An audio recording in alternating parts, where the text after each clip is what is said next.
And welcome to the 54th Surface Ventures keynote webinar. It'd be great for you all to say hello in the chat. Tell us where you're joining from.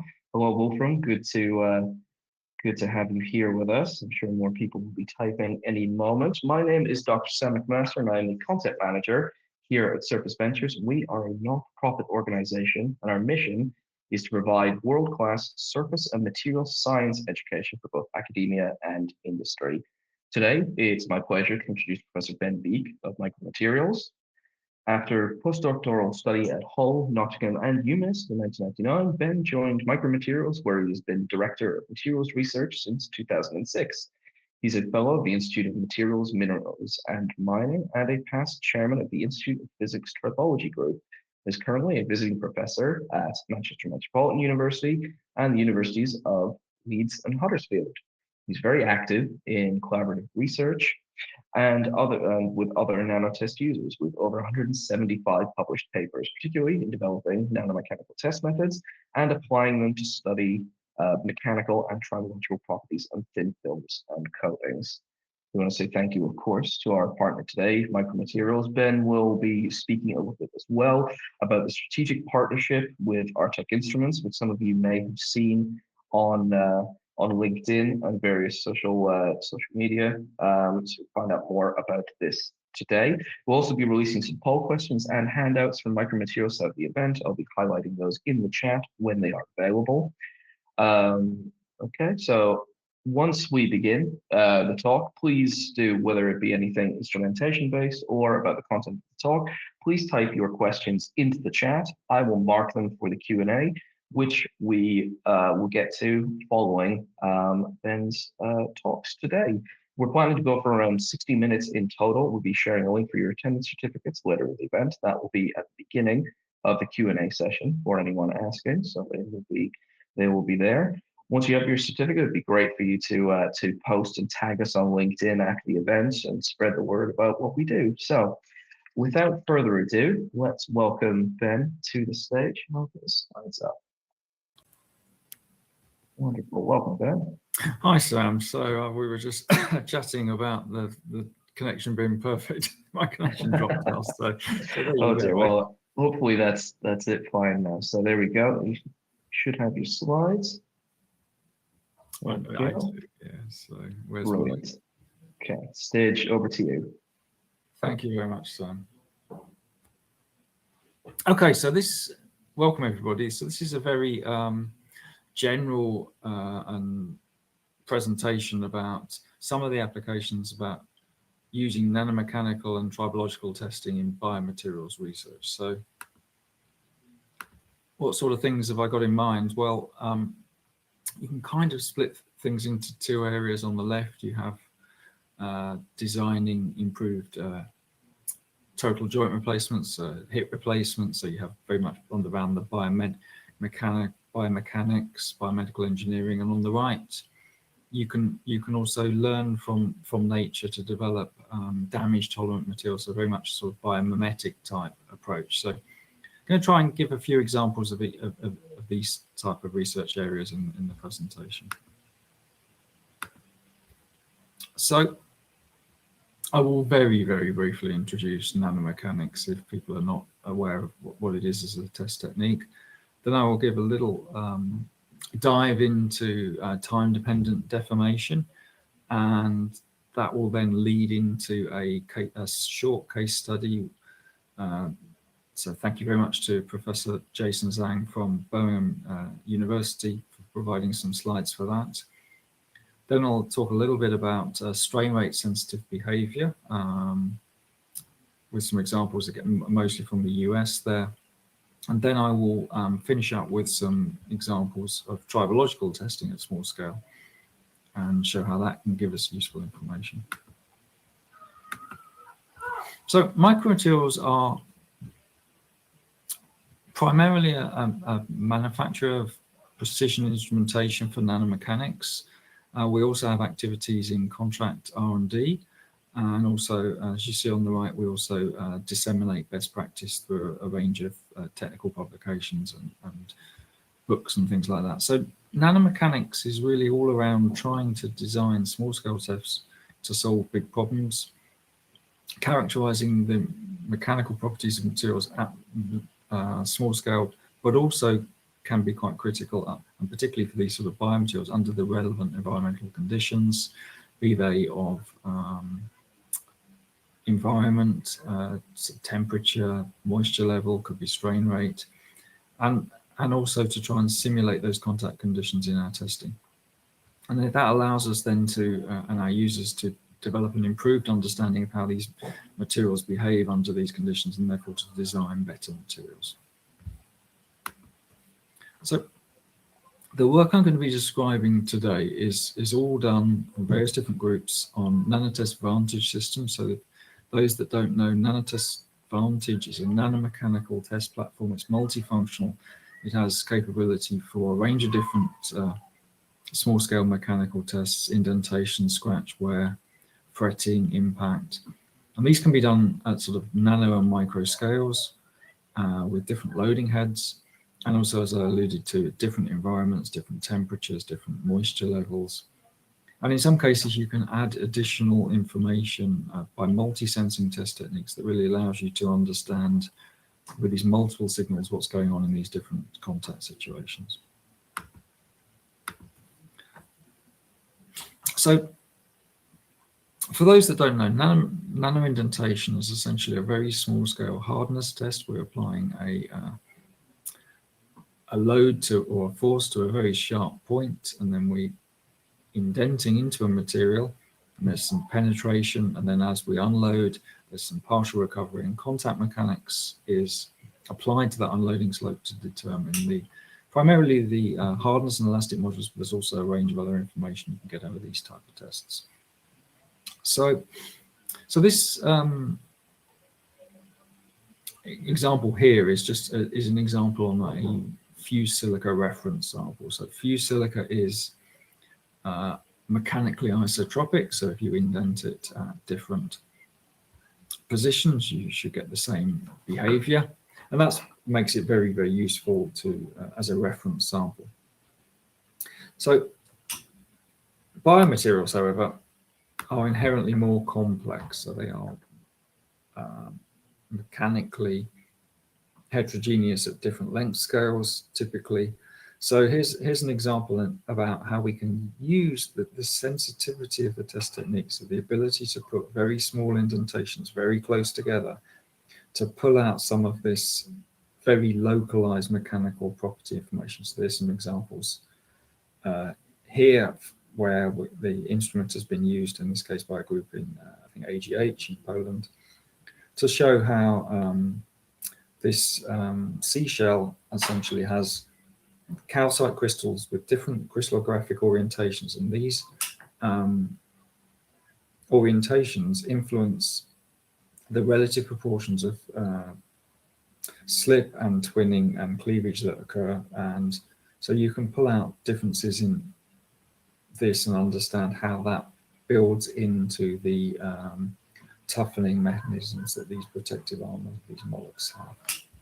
And you can then, once you have this information, then maybe you can use it to design better, that knowledge to design better materials.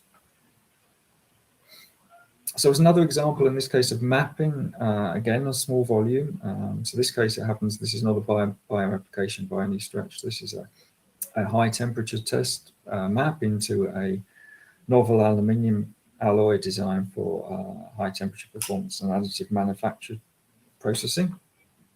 And this map and things like this are designed to uncover these microstructure mechanical properties performance relationships at high temperature, and then to use that to design better performing additive manufactured alloys for these applications. So what you can see here is 1600 indents. They're all the same depth. They're spaced 1 micron apart, so the geometry of the probe limits how many you can do. And what you can see on the left there is essentially a multi-phase material with lots of features of through that structure of high hardness. But you can see on the right that it's a slightly more smeared out pattern when you come to the elastic modulus in the material. So if we think for a moment why that might be, And again, I'm come from a coatings background, so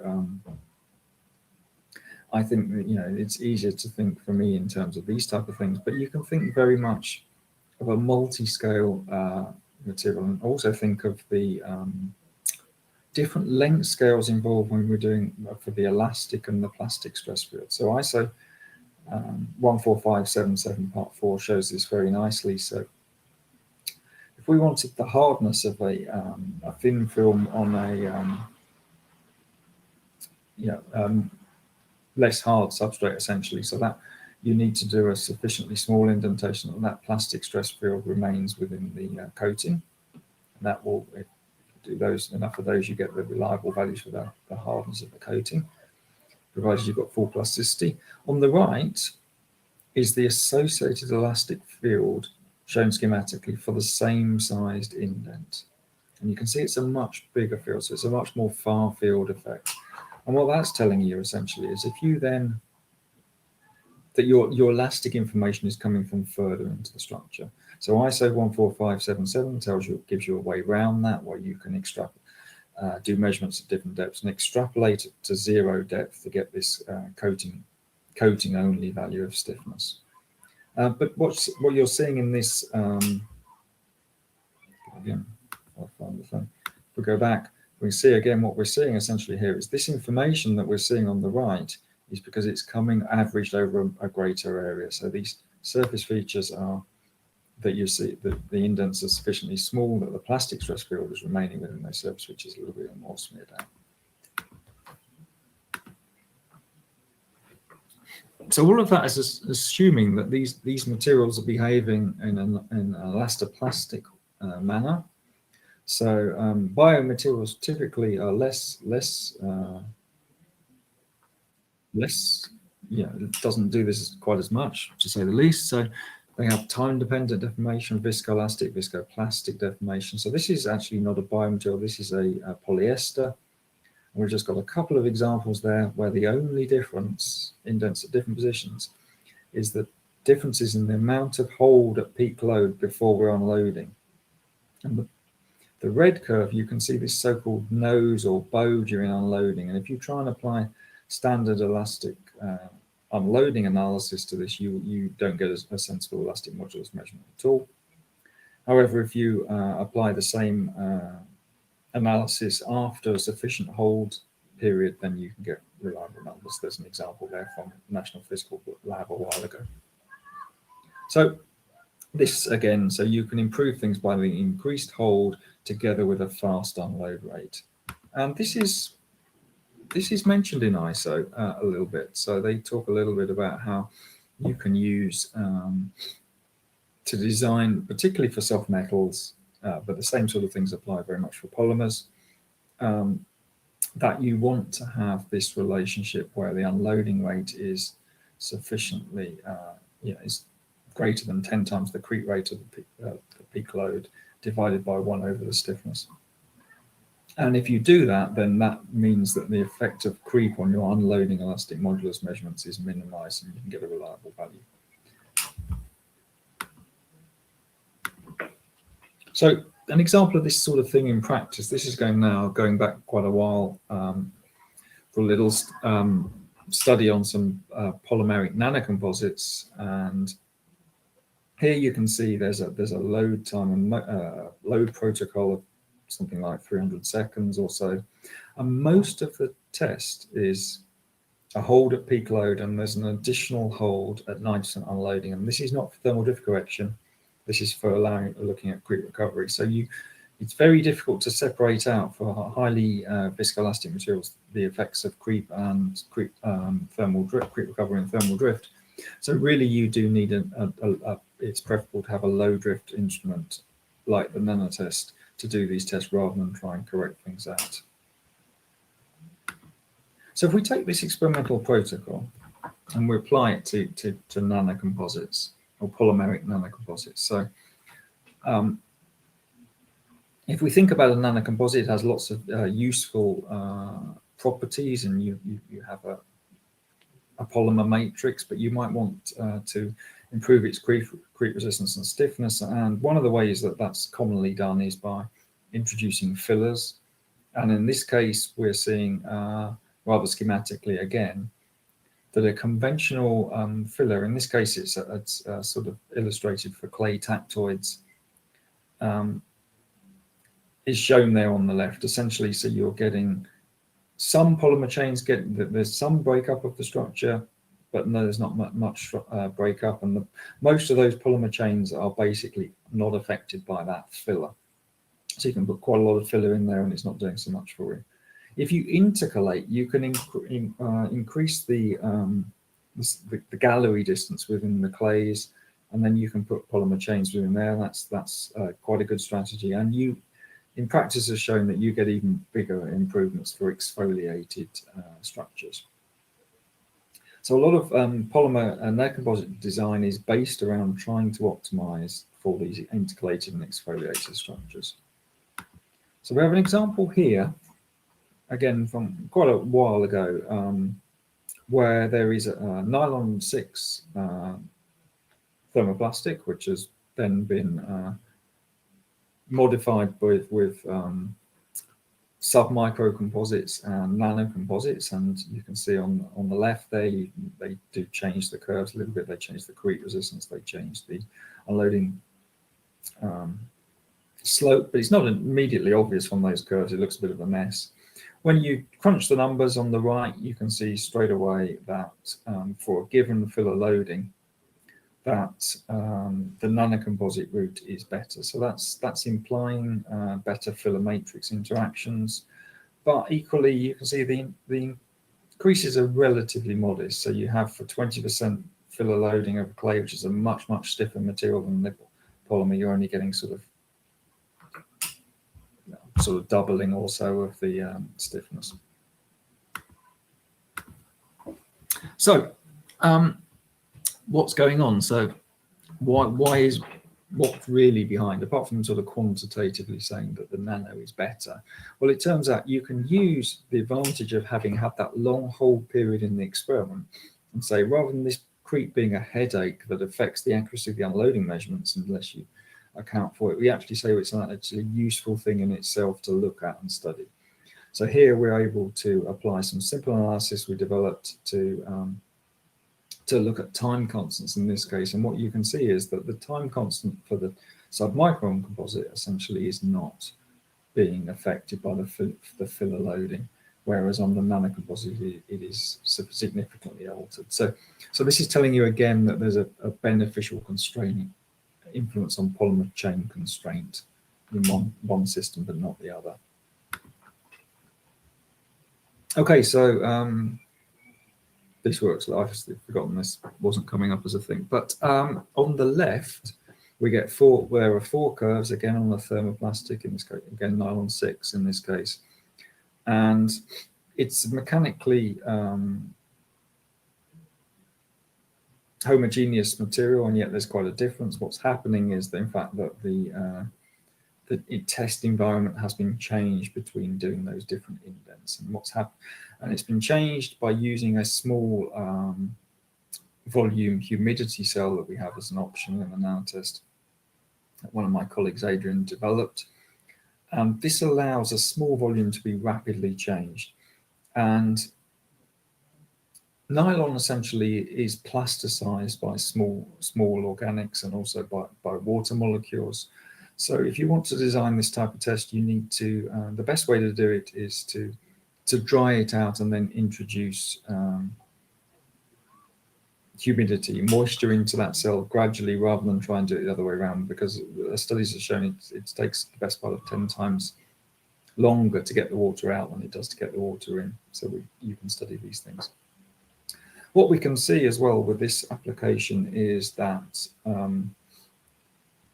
there is enhanced stiffness for this the nanocomposite over the virgin polymer, but also that improvement in stiffness as a percentage is much better at these high humidities. So that's useful for design purposes again. So we talk about, again, that was sort of background on the test methodology. So this methodology has been applied to look at various different biological applications. So here's one, this is a courtesy again of Professor Jason Zhang and his team in the soft matter engineering group at the University of Birmingham here in the UK.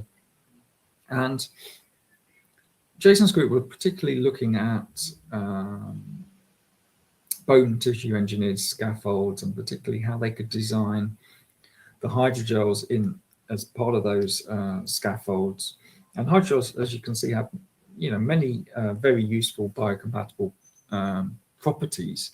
However, the challenge is twofold. One is that they're not particularly stiff, and two is that they're time dependent deformation. So what Jason's group were looking at was ways of improving on the properties of these hydrogels. So they took this microfibrillated cellulose, where you break up the structure of the cellulose fibers and you increase the surface area, and then you allow it to have much more opportunity for hydrogen bonds. And then you create these ionic covalent entanglement networks in between this in this hydrogel of methacrylated gelatin and sodium alginate. And you can see that structure he's got there, and then his group, as part of this multi-phase study, they've looked at the mechanical compression, but also the small-scale mechanical properties to have a better understanding of what's going on in terms of the subtleties of the process. So what they found here is in agreement actually with macroscale compression data, is that that putting these nano fibrillated cellulose or the microfibrillated cellulose increases the stiffness of the composite. It also changes the distribution a little bit, but it's somewhere in between those it's less successful. So it's interesting to sort of find out why, and we can dig behind that a little bit. Well, also before I talk about that, and again, he's talking a little bit about different enhancements coming from the cellulose fibers themselves, from synergy between the cellulose fibers and the ionic covalent entanglement networks, and also between the two things. So hardness is slightly less useful parameter than modulus for these things, but more information is again found through looking at the time-dependent deformation. So we're applying a similar model here, and what we're seeing, if you look at the left there, is we're seeing that the without the cellulose in there, that hydrogel is susceptible to creep. If you put some nano fibrillated cellulose into that, it improves things, and if you put more microfibrillated cellulose into that, it improves the creep resistance more and more and more, which is a very useful design improvement thing.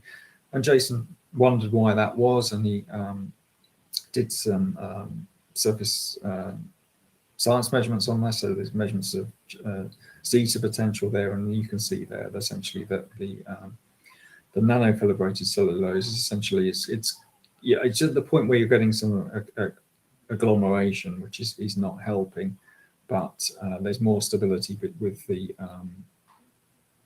much bigger and stiffer microchains. So there's a little summary of what Jason put about this work. Apart from getting into these improved materials, they're understanding fundamentally how these materials work. I should have said a little bit more about the time dependency and how the hydrogen bonding is being affecting that essentially. So all useful stuff, but very much within the bounds of quasi-static testing. So nanoindentation is a so-called quasi-static test technique. In many real-world processes, including biological samples, the impacts are they're involving high strain rate process. So impact is really more important. So we can generate these impact tests, these high strain rate tests in the nanotest, and there's a schematic of it shown there. We can pull the probe off the surface and fire it in under these to generate these high strain rate indentation tests or impact tests. And if we want to, we can go backwards and forwards and look at cyclic tests. So One of the first situations where this type of thing was done on biological samples was at MIT, when they were looking at trying to simulate the damping response of different polymeric systems and try and match that damping response to various tissues as part of a developing armor for the US military, essentially. So in this case, they've got these are very soft samples being impacted through liquid, and these are essentially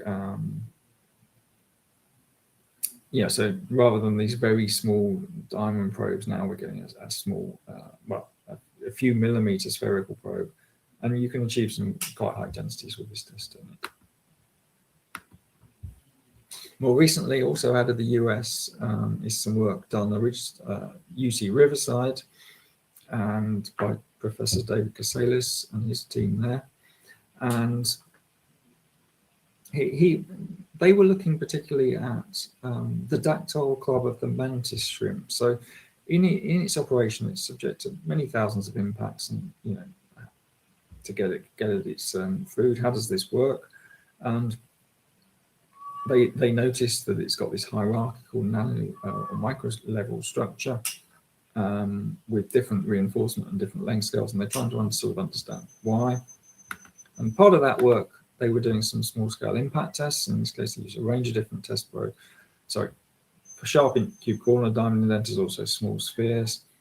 They generate these high strain rates for the test, so these are much higher than you can achieve in normal nano indentation, where you're maybe limited to sort of 10 to the 1 to the -1 per second is more common, and typically you're acting at much lower strain rates to get that quasi-static contact. So you can see, if you look on the right, the example there of a multiple impact test, and there you can see that different parts of that structure will have completely different impact behavior. So the initial damage is rather similar, but then with multiple impacts, you can see there's very clear differences in terms of how these structures behave. And there's different deformation mechanisms that you see in impact that you don't see in quasi-static testing. So a few years ago now, that group relocated to UC Irvine, also in California, and continued their work developing understanding for developing resilient multifunctional materials. And particularly, they were interested in sort of for coating systems, how could they balance hardness and toughness to most effectively dissipate impact energy. So there's a couple of references there. The pictures are taken from the one on the top. And what you can see there is chitosan is essentially been, there's a composite there. You put silicon carbide into that, and as you increase that fraction of silicon carbide in that composite, you rather dramatically change its impact performance, and you can see this maximum sort of the more localized impact damage in those cases, E and F, as you see there, and even sort of, but so it's either those two or maybe even the G system, where you say, well, actually it's a little bit more damage, but it's no cracking. So all of that sort of useful information, they can understand how to build in these dissipative mechanisms into their coating systems. So this, moving on to the tribological part of the tests, essentially. So if we think about tribology, a lot of tribological testing is done at a more macro scale, where there is essentially high pressure contacts between the asperities. What you're seeing is that the assumption in something like a pin-on disc test is that you can calculate an apparent contact pressure, and that is the contact pressure. But if you zoom right in, as there's this very nice example, somewhat famous paper here by Kathy Barlow and Greg Sawyer, where they show that real area of contact is initially a tiny fraction of the actual area of contact. And there's been some very nice experiments done quite a long time ago now, where people have looked at transparent surfaces essentially, and the contact between sliding transparent surfaces as a function of load, and you can see just how much of the material is in true contact, and when it's not in contact, the light is scattered, so you have a very clear metric in terms of how much is in contact. So we call these type of tests, we can call them perhaps nanotribological tests, but generically I would say single asperity tribology is essentially what we're talking about. So nano and microscale tests are particularly useful. We can do a lot of these type of tests in the nanotest vantage system. We have lots of scratch tests, we have some fretting tests, we have some reciprocating tests. All of these things build into that type of contact. So if we think about systems in general, biological systems, fully lubricated contacts are the ideal. So with low clearances. So a lot of people are going to design these things on the assumption that you have this fully lubricated contact.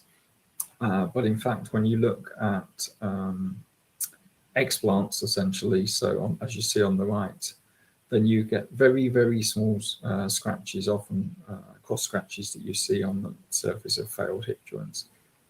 And particularly when these things wear out much more quickly than they're expected to. So there's lots of different ways to design this system, and there's a lot of work going on where the small scale tests are really helping inform the materials choice and the alloy development choice by replicating these in vivo conditions and understanding these damage mechanisms better.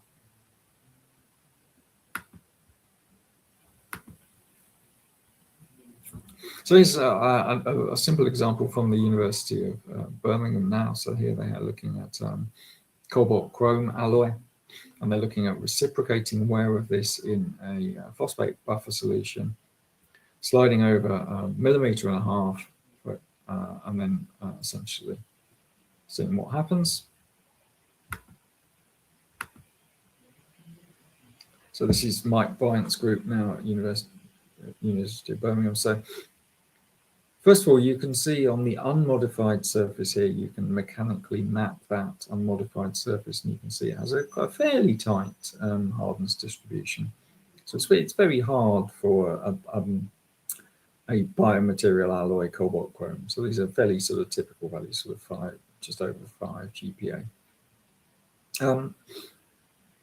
And after the wear tests, so after the tribological tests, they've then sectioned through that, and you can see that microstructure that you see on the left has now evolved into a much finer microstructure just under the surface. So you're having this recrystallized layer, tribologically transformed structure, if you like, and this has altered mechanical properties. And as you can see bottom right there, you can see how they've been, that group there, a different group in Birmingham, they've been looking at how that changes in terms of contact pressure and layer thickness. And this was interesting because they found some neat work where they're showing that how this microstructure correlates with the size and morphology of the debris. That is one of the issues in these systems, is how this evolves. So similarly to this is some work now from quite a number of years ago now in the NCATS in the UK, down in Southampton. So here, Sundan was doing some work, in this case looking at scratching in, again, simulated body fluid, and performing the scratches to at sufficiently high load that she could remove the native oxide. There you see a couple of examples there, and different load levels, creating different scratches. And from one of those tests, you can see on the right that passivation layer is removed. When it's removed, it releases these metal ions. This is one of the mechanisms. This, as part of this sort of aseptic loosening, this metal ion release is considered to be one of the headaches to try and avoid and design alloys around to mitigate this problem in joint design. And it's interesting that, as you can see there, so the tribological tests that you can do in the nanotest system, that you can see there's quite a while, it takes quite a while before this system calms back down and it's repassivated. So again, you can compare this type of thing against different alloys and design the one that has the best resistance to depassivation and the quickest time to repassivation. So the work we did in conjunction with Thomas Liskowitz quite a while ago now was in looking at small-scale fretting of alloys, and there we were able to correlate with things like the H/E ratio in the material, and then looking at different load levels. And we could see in this example that the material, the titanium 6-4 particularly does well at the lowest forces. It has this highest H³/E², so it has this highest. It has the highest load carrying capacity of these different materials at these small scale. But then as you go on, then it has this, once you're breaking that structure, then you have this quite severe damage that you can see in that H there, and you're getting this sort of delamination type wear, which is detrimental. So that sort of thing is typically a problem with titanium alloys in these biological applications. They're quite sticky, which doesn't help. More recently, we haven't published this yet, but we've been looking at small-scale reciprocating wear tests. And now we have designed as reciprocating wear tests, so we can look at friction and depth, cycle by cycle in these tests, quantitatively, all corrected for any thermal drift that might be happening. And there you can see just an example of, sorry, it hasn't come out that well, but how the friction changes its polishing out on the 316 and the cobalt chrome, and it's initially very high on the titanium 6-4 and also on the titanium grade 9 that you see on the left, and that's accompanied with more wear until eventually removing that. So in those type of scratch tests or in the reciprocating tests, all of the contacts are at the same point. So you're going backwards and forwards in the same track, which is, it doesn't exactly match what's happening in the body. And one of the things that we've been looking at is to simulate abrasion more generally by having computer controlled spatial distribution of scratches. And this is an example from an ongoing project with Tom Slatter at Loughborough here in the UK. And what we can see on the example there on the right is that the top two is showing 20 cycles and there's a change in load. So as we change the load from 10 millinewtons under these conditions to 50 millinewtons, we're getting a transition from top left, you'll see that set of 4, you're seeing hardly any damage, to suddenly you're getting this much more damage and this debris, and that's due to a transition in the attack angle.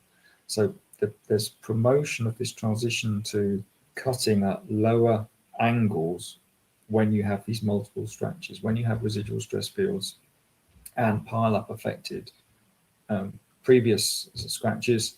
So it's a much better test. It's in many ways, it's a much more reliable and useful test than just doing scratches in the same position. And again, you can see at on the bottom two, you can see if we're comparing, say, 10 millinewton at 20 cycles and 100 cycles, you can see it's not just the load. You can run that on, and you're getting that transition to these more damage regimes. You get load dependent deformation. You also get a number of cycles deformation. You get this debris. So we've had some interesting results, particularly for additive manufactured applications that we're working on. So it's quite a nice correlation between performance of this test and the performance in the G65 abrasive test. So hopefully that was a bit quick, but gives you some idea of some of the potential of using nanomechanics as a test technique to study these links between structure, properties, and performance at very small scales under the right environmental conditions, and really providing the sort of information you're not able to get by other test techniques, and then using that to develop better understanding, better wear-resistant materials, not just for biological applications. Okay, the acknowledgements, the guys, most of them I mentioned on the right. But thanks very much for them for providing slides and useful interactions as well. So thank you for these guys. Thanks, and that's it for now. Thanks. Thanks, Sam. Okay, brilliant. Thank you very much, Ben. We'll swap over the other slides in a moment. Just to highlight for anyone, of course, if you have any questions on instrumentation, which Ben will be talking about a little more in a moment, but also any of the content or anything else kind of on nanomechanics, please go ahead and type those questions in the chat.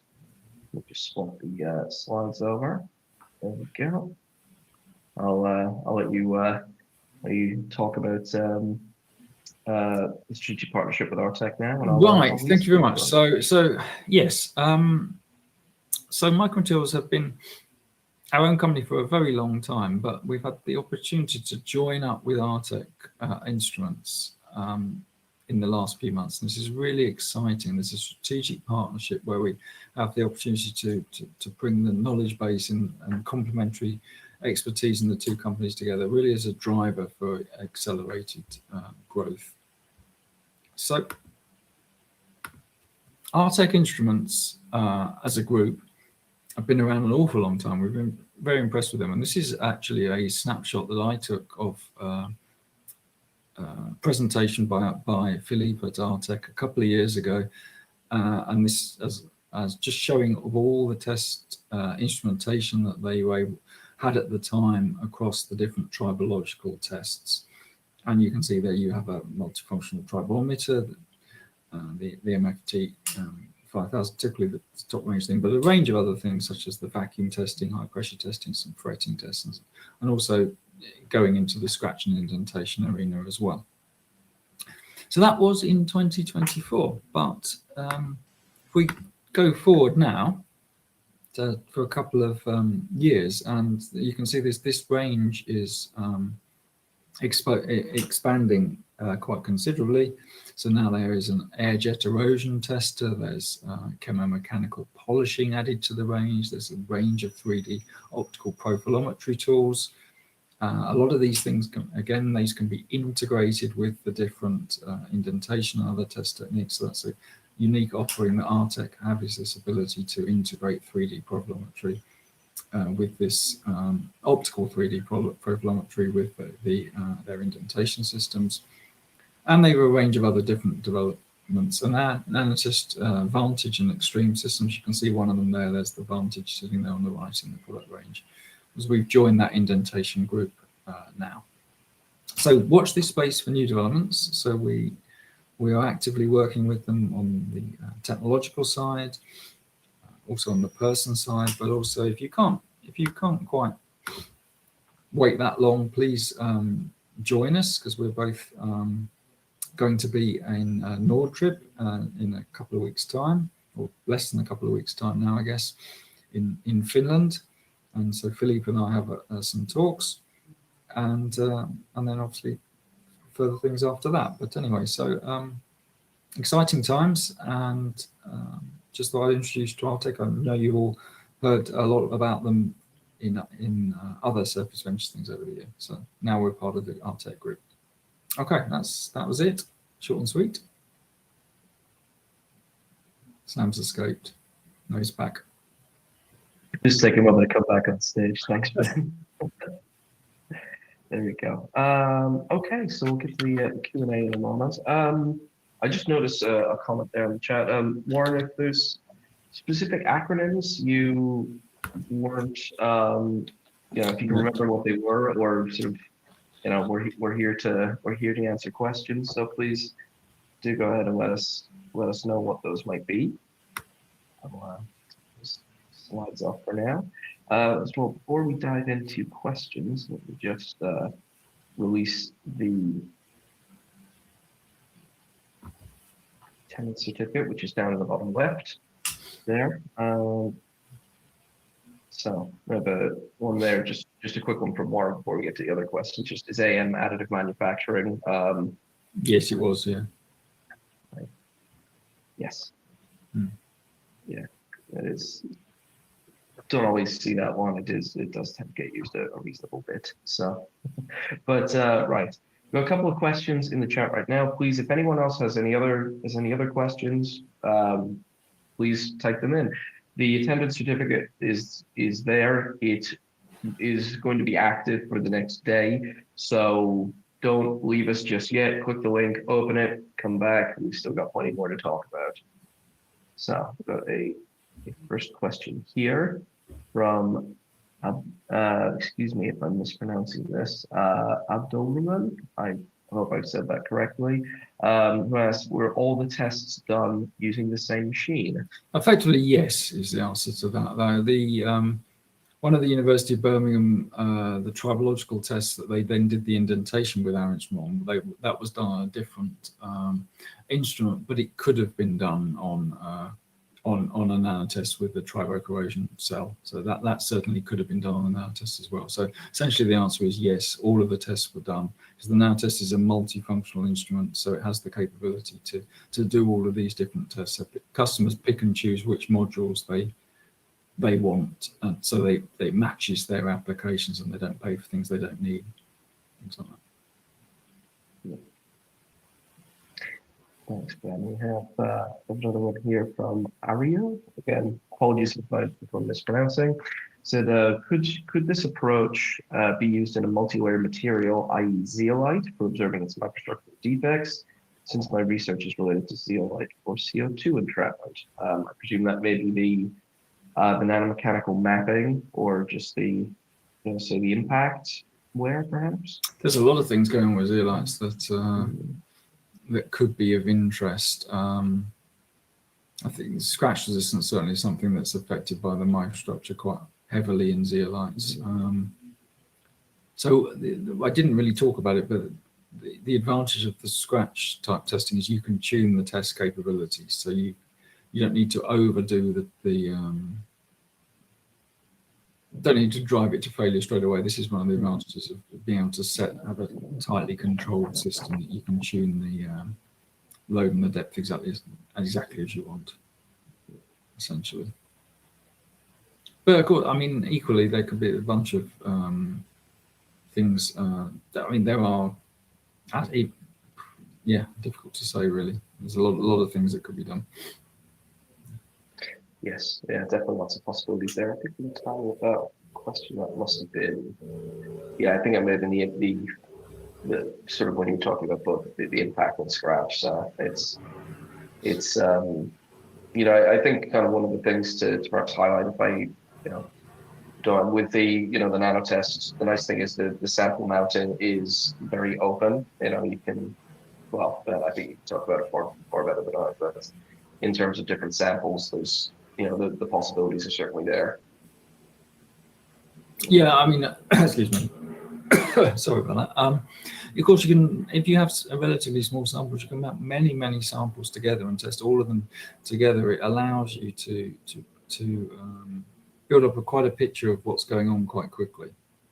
So that's, from a throughput point of view, it's certainly a useful tool for that type of thing. So multiple samples, set all the tests up together. It can run 24/7. Yeah, very, very happy with that. It was good to sometimes run at night when there's not going to be any vibrations around or anything like that if it's a particularly sensitive thing, which was one of the things I used to do. One of the questions I have, Ben, just whilst we're waiting to see if there's going to be any more from anyone in the chat, in terms of the mechanical property maps, what sort of resolution are you able to get with those, and what is the typical time taken to actually achieve one of those property maps? I mean, those 1600 indent ones are a few hours for sure, but the resolution is designed not by is to some extent probe geometry defined. So you have to think about the stress fields you're creating. So you can go towards very sharp probes. It also puts a challenge then on how much time you are prepared to put into surface preparation. So yeah, people certainly have, I've seen things where people say, oh, there's 100,000 indents. Oh, yes, it's 100,000 indents, but it took you 2 days to prepare your sample.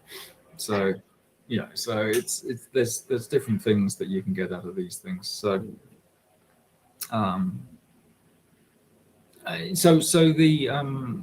if you think about that one I showed about the high temperature map where they're 80 nanometers deep. So we spaced them 1 micron apart, and so if we'd have spaced them any closer, then if you think about the geometry of the indenter and the plastic stress field, they start to interfere. So it's a geometry of the probe that limits rather than instrumentation or anything else.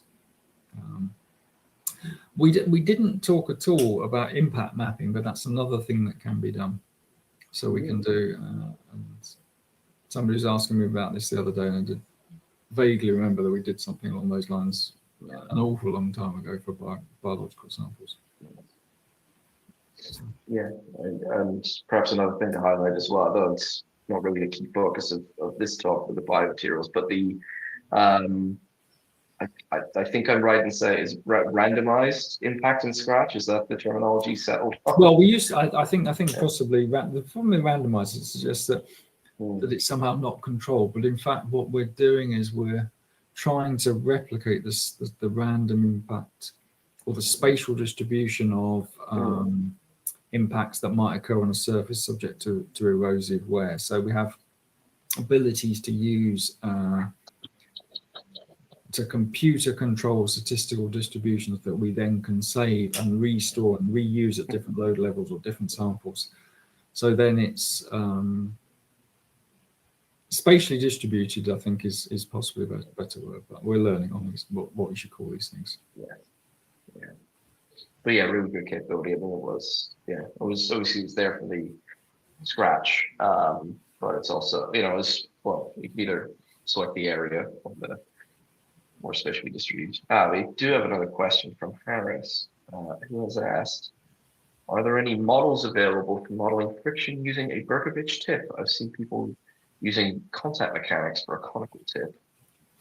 Yeah, there are.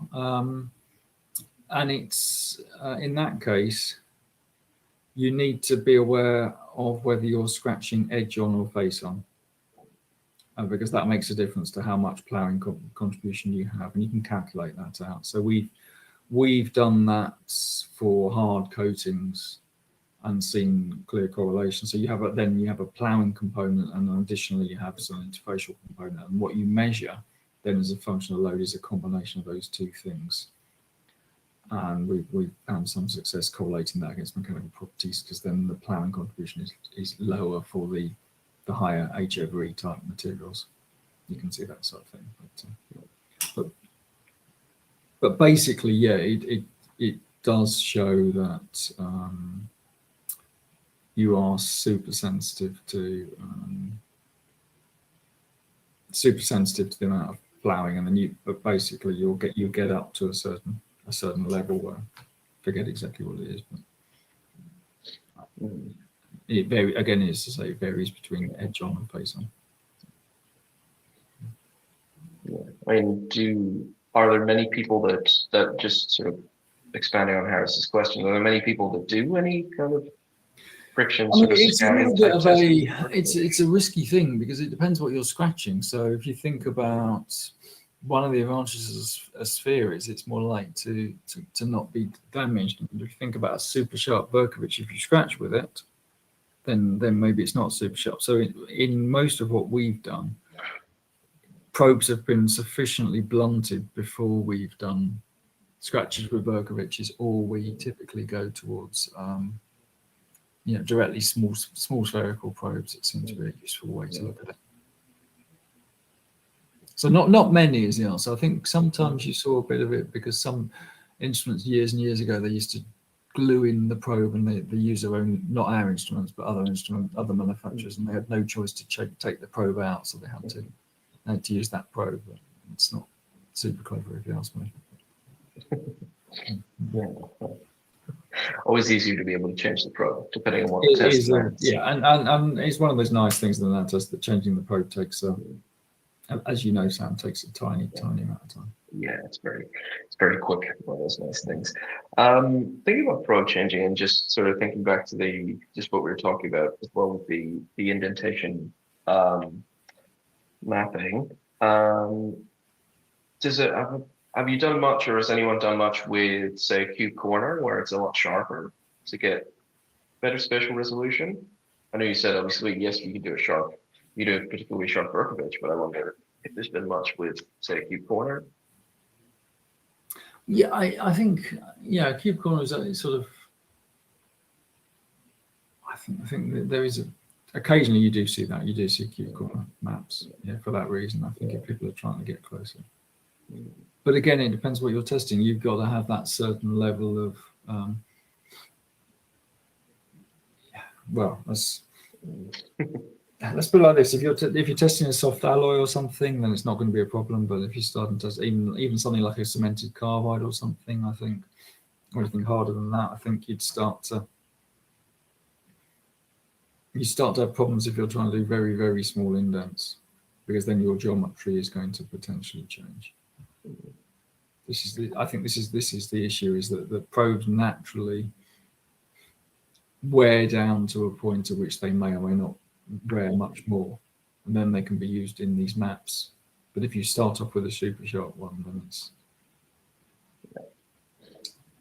it's something to be aware of in high temperature testing as well. You don't necessarily want to do all of your tests with super duper sharp tips. Yeah, absolutely. Actually, a good question as well from Harris there, just to sort of clarify the differences between the different geometries. Thanks for the question. He said, I've also seen different Berkovich probes, like I saw a paper of yours, I presume that must be yours, Ben, using a 1 micron probe. How are these different, as they're all pyramidal, particularly where high loads are applied? Oh, well, okay. So I suppose that in that sense, it's kind of what I'm describing is that it was a very sharp Berkovich indenter that probably was used for a long time for a nano indentation. At some point, it gets retired from nano indentation and used as a scratch probe. And at that point, we've done a set of indentations into a reference sample like pure silica. We've determined what the end radius is, and then you'd probably define it as a blunted Berkovich, or it's a spheroconical probe. So Berkovich has an effective semicone angle of something like 70 degrees or something. It's not exactly that, but for contact mechanics mode, it's about 70 degrees. So you can kind of model it that way as well. So you have two options. So people do similarly when they talk about conical probes. All conical probes that people want, they're going to have some end radius. You see that at a bigger scale, people often talk, they don't necessarily own up to what that radius is, but it's clearly having some end radius. Yeah. That's a good point. No, that's great. Thanks for the question. And back to the comment there, when high loads are applied. Well, yeah, the tip defect becomes less and less important the deeper you go. That's just. But if it starts off as a micron, then it's still appreciable. But you're often in a how do I put it? Spheroconical contact, not dominated by one or the other situation. So it's not, you can't necessarily eliminate one and just say, this is only a conical contact, or this is only a spherical contact, or this only there's going to be some combination of the two. That's from my memory of friction. I think it is that with these blunted probes. Yeah, it just depends on how much of essentially for what the load is, how deep you go, to how essentially how exactly. I suppose that's it, isn't it? Yeah. So exactly that, compared to that sphere cone transition depth, where are those the the depths, the penetration depths in your test related to that. Yes. Okay. Which will be fun to find out at a later date. Yeah. Yes. Okay, so I think we're at our 60-minute mark. I just want to do a final call for any final burning questions that anyone may have. Otherwise, we can just wait for a few seconds just to let anyone type.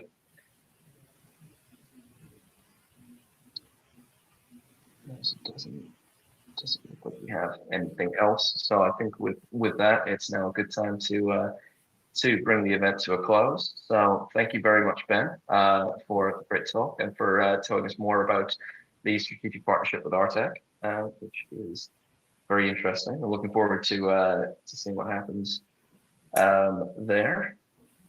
Thank you very much to Micromaterials for the support for this event, as always, and as I always say, we wouldn't be able to do it without our partners. So thank you very much to them. Please, everyone, do go take a look at the Micromaterials website and their LinkedIn page. Great resources for a lot of technical information, not just yes, there's there's promotion for conferences and whatnot, but a great amount of technical details or references to papers that would be really good to go and read. So please go take a look at that as well. Please do take a look at the Surface Ventures website. We have our archive of previous talks all available, some of the on-demand ones. And do take a look at our LinkedIn page as well, announcements for events upcoming. We will as well be looking to organize an event in June. However, we do have the event site for our July keynote available in partnership with Droplet Labs. So if you are interested in that, please do go ahead and click on the registration link down in the bottom left. We'll be updating the website and updating you all on LinkedIn and via email what will be happening there. But with that, thank you all very much, the audience, for being here, for setting such great questions. And finally, just to say, if you enjoyed this, please do take a little bit of time to advertise this event to your colleagues, your friends, anyone you think would be interested. We'd love to keep growing and doing, spreading what we do to more people. So thank you all very much. And thanks very much to Sam for hosting as usual. Much appreciated. And thanks to the audience. And we'll say at that point, I'll say goodbye. Thanks. Cheers. Thanks. Thank you. Thanks, Ben. Bye.